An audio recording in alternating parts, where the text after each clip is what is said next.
morning everybody, good morning, it's JPR and welcome back to another video. Generation 2 of Pokemon is, if nothing else, a project that overcame many trials and tribulations to become the games that they are today. By no means are they perfect, I mean, how many Johto Pokemon can you not even catch in Johto? But flaws aside, they probably have the most interesting and well-documented development history of any generation of Pokemon. This is how Gen 2 almost changed Pokemon forever. Originally known as Pocket Monsters 2 during early development, these games went through numerous rewrites, reworks, and reimaginings. The first build of the game was shown off at Space World in 1997, just after the enhanced version Pokemon Blue was released in Japan, and before Gen 1 was released anywhere outside Japan. The first draft of the second generation was actually developed by franchise creator Satoshi Tajiri.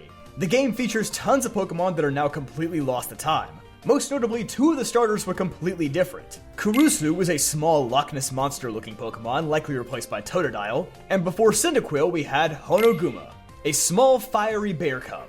While all traces of Kurusu's existence seem to have been wiped from later versions of Gold and Silver, a small trace of Honoguma may have survived in the form of Cyndaquil's Gen 2 menu sprite. The vast majority of Gen 2's menu sprites use a pre-existing Pokemon to represent many different species. For instance, Oddish represents most grass types, Mr. Mime represents most psychic types, and Rhydon represents most of the evolved, stronger-looking Pokemon. However, the sprite used to represent the Cyndaquil family and numerous other mammalian Pokemon in the game doesn't appear to resemble anything that we know of. Anything except Honoguma, that is. They have the same black eyes, same darkened ears and tail, and even the same darkened lower body. Chikorita notably looks almost exactly the same throughout development, as does Meganium. Bayleaf, on the other hand, went through quite a drastic revision, though. We'll save the rest of the Pokedex for later. For now, let's get back to the timeline of events. Anyway, following Gen 1's massive success, it was clear that Tajiri alone wasn't going to be able to make the highly anticipated follow-up. And so development was handed off to Junichi Masuda, who, funnily enough, is still credited as the sub-director, despite essentially remaking Gold and Silver from the ground up in his own image. Almost the entire Pokedex, region, and plot were entirely changed once Masuda was at the helm. Now, one thing that you'll commonly hear in defense of Gen 2 is its massive amount of content. Even by today's standards, Gen 2 holds up for just how gargantuan its postgame is compared to most other titles. Though, I'm not sure if that's more of a plus for Gen 2 or more of a minus for modern day Pokemon. Probably the latter. And despite Gen 2's many reworks, one thing that was planned almost from the beginning was for the player to return to Kanto at the end of the game. Dialogue from Game Freak's self-inserts in Pokemon Sun and Moon have led some people to believe that Kanto was a late addition in development, but that's simply not true. It was almost always in the cards. But the scale of Kanto is something that changed drastically between versions. Originally, Kanto was only about the size of a large city, with most of its well-known routes and cities being condensed down to only a handful of tiles. But along the way, Game Freak found some good memory tricks to increase the size of Kanto, almost entirely restoring it to its former glory. Some areas do notably still get left out, like Cerulean Cave and Viridian Forest, but it's a far cry from the pitiful Kanto region that was originally intended. For years, fans believed that the late Satoru Iwata was responsible for this by writing his own data compression code, but truthfully, Iwata's code only served to speed the game up in a few areas, according to some new translations that we recently got. So while he did contribute to Gold and Silver, him being directly responsible for Kanto's inclusion is sadly a false, widespread internet rumor. No disrespect to the GOAT, just want to be accurate with the facts. So what all changed from build to build? Well, as mentioned before, the Pokedex changed dramatically. Only a small handful of the original Gen 2 decks look the same now as they did then. Chikorita, Qwilfish, Natu and Xatu, Crobat, Skarmory, Donphan, Slowking, Unknown, Togepi, Steelix, and Ho-Oh are the only ones that more or less look identical. Sorry, editor, I know that was a long list.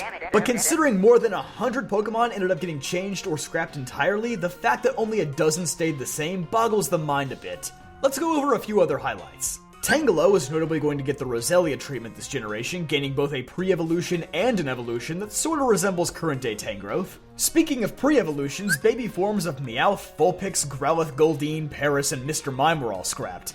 Evolutions for Qwilfish, Farfetch, what looks to be a nighttime evolution of Meowth, Shelder in the form of Slowbro's tail, Pinsir, Lickitung, and perhaps the most puzzling of them all, Ditto, were also cut from development. There's also a Pokemon that greatly resembles Leafeon, but oddly isn't placed anywhere near Umbreon or Espeon in the decks. So it's hard to make heads or tails of that one. A non-steel type version of Scizor also exists here, looking pretty much like its current day shiny form. Other notable exclusions include this fish that oddly resembles Huntail, a two-stage shark line, this little electric tiger dude, and wait a minute, Is that a Pow World monster? Well, nobody said you can't rummage through somebody else's trash for ideas. What I find most fascinating about this is how many of the scratch pre-evolutions and evolutions actually ended up happening eventually. I wonder if Game Freak keeps a file of deleted Pokemon that they circle back around to every couple generations. It wouldn't surprise me one bit after seeing this. Another cool case of a Pokemon's concept making it into the game, but not the Pokemon itself, is this ghost-type voodoo doll looking thing. The nail stuck through its stomach was likely the inspiration behind the animation for the move Curse, which was also introduced in Gen 2. So while the Pokemon itself never made it to our games, its influence can still be felt even today. Hi, real quick, if you're enjoying the video, it'd mean the world to me if you subscribed. Most people watching aren't subscribed, and I kinda wanna hit 250,000 subs soon, so pretty please? Some Pokemon that did mostly survive even had major things changed about them. Sunflora was originally a single-stage grass psychic type. Delibird was actually an ice-water type, which may or may not be the inspiration behind Iron Bundle's typing. Umbreon was originally a poison type of all things, Snubbull was a psychic type, and Ho-Oh alongside Hoot-Hoot and Noctowl were going to be the very first pure flying type Pokemon. There's about a dozen other Pokemon that changed types along the way, but that's just a few of the highlights. Shiny Pokemon were also a concept that existed from early development, but their encounter rate was going to be much higher, roughly 1 in 50 compared to the final game's 1 in 8,192 chance. Since this build was also created for the original Game Boy and not the Game Boy Color, there were only about 10 different palettes for the game to pull from depending on the base color of the Pokemon. So basically almost everyone got the shiny Garchomp treatment. Oddly, the only color that radically changes is pink. Every pink Pokemon was originally going to have a blue shiny.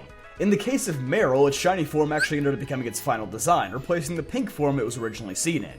Thanks to these leaks, we can also finally confirm that these illustrations made by Ken Sugimori in April of 1997 were not initially intended to be Pokemon. Many have noted their resemblance to Hitmontop, Tortuga, and Tyranitar, but truthfully they were all just original creatures that Sugimori had designed not related to Pokemon.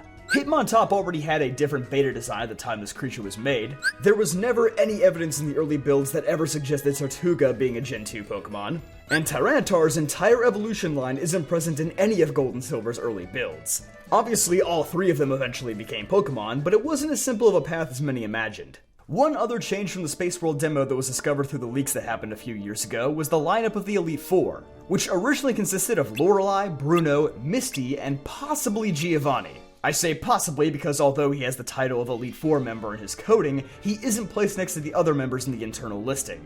So it's possible it could have been a mistake.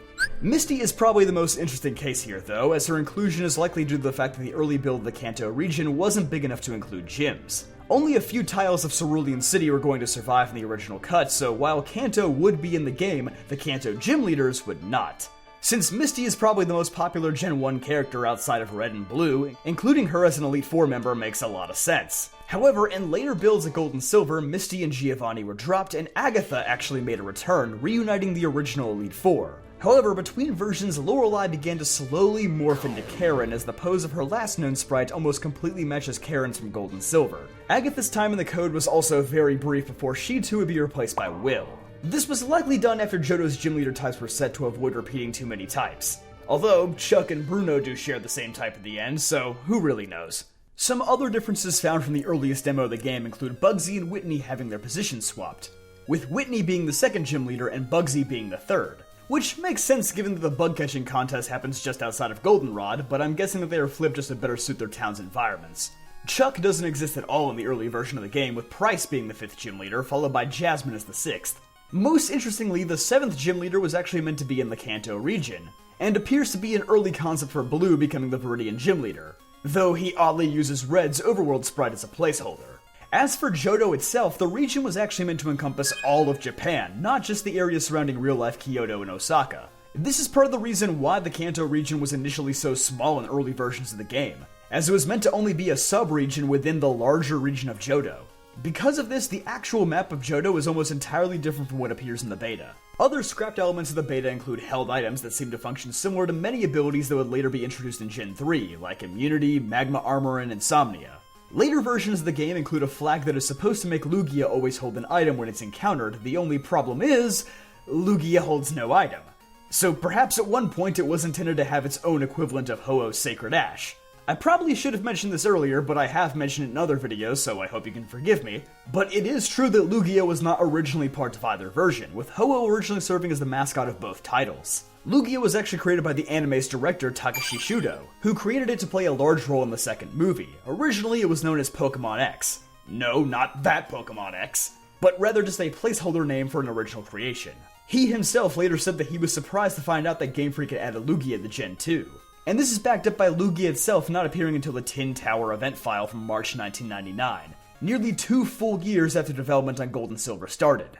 Lugia isn't the only legendary who had last-minute changes though, as there's leftover data for a static battle against Entei at the Burn Tower. However, it's possible that this is just data that wasn't scrubbed from an earlier build, as Raikou and Suicune also had static encounter data before they were turned into roaming encounters. Speaking of static encounters, evidence suggests that Moltres, Articuno, and Zapdos were also meant to appear as they did in Red and Blue, but the final version of the game doesn't include them anywhere in the wild. These disparagements in the code may be the reason why the fastball doesn't work on the beast as intended, as mentioned in my best and worst Pokeballs video.